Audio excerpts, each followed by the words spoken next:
ప్రియ సహోదరుడా, సహోదరి, ఈరోజు దేవుడు యూదా రాజైన అమజ్యా జీవితం ద్వారా మనతో మాట్లాడుతున్నారు.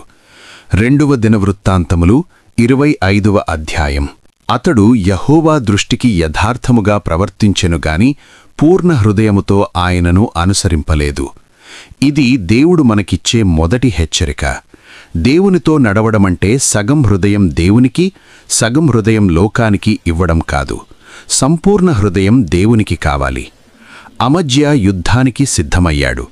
తన బలంపై ఆధారపడుతూ మరియు అతడు ఇశ్రాయేలు వారిలో నుండి 1,00,000 మంది పరాక్రమశాలులను 200 మణుగుల వెండికి తీసుకొచ్చుకున్నాడు.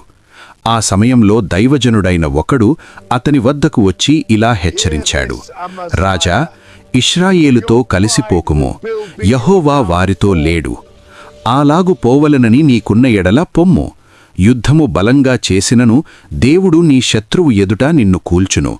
నిలువబెట్టుటయు పడవేయుటయు దేవుని వశమే కదా అని ప్రకటింపగా అమజ్యా ఆందోళనతో అడిగాడు: నేనిచ్చిన వెండి ఏమైపోతుంది? అప్పుడు దైవజనుడు రాజుతో, యెహోవా దానికన్నా ఎక్కువ నీకివ్వగలడు.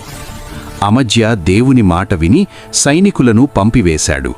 ఫలితంగా యుద్ధంలో గొప్ప విజయం సాధించాడు. కాని విజయం తర్వాత అమజ్యా చేసిన పెద్ద తప్పు ఇదే: ఎద్దోమీయుల దేవతలను తీసుకుని వచ్చి వాటిని ఆరాధించాడు. దేవుడు హెచ్చరించినా అతడు వినలేదు. తనతో దేవుడు లేకుండా యుద్ధానికి వెళ్ళినప్పుడు అమజ్యా యొక్క గర్వం అతనిని ఓటమిలోకి నడిపించింది. ఇశ్రాయేలు రాజుతో యుద్ధంలో అమజ్యా ఘోరంగా ఓడిపోయి లాకీషుకు పారిపోతాడు. లాకీషులో కొందరు మనుష్యుల ద్వారా చంపబడతాడు. చూశారా ప్రియ సహోదరుడా, సహోదరి, దేవుడు తనతో ఉన్నప్పుడు కొద్దిమందితోనే దేవుడు గొప్ప విజయాన్ని అనుగ్రహించాడు. తద్వారా విజయాన్ని బట్టి గర్వించినటువంటి అతడు దేవుని విడిచిపెట్టి తన బలాన్ని నమ్ముకుని యుద్ధానికి వెళ్ళినప్పుడు ఘోర పరాజయాన్ని పొందుకున్నాడు. సహోదరుడా, సహోదరి, మన బలం, మన జ్ఞానం మీద మనం ఆధారపడుతున్నామా? లేదా దేవుని మీద ఆధారపడుతూ మనల్ని మనం తగ్గించుకుంటున్నామా? ఒక్కసారి ఆలోచించు మిత్రమా.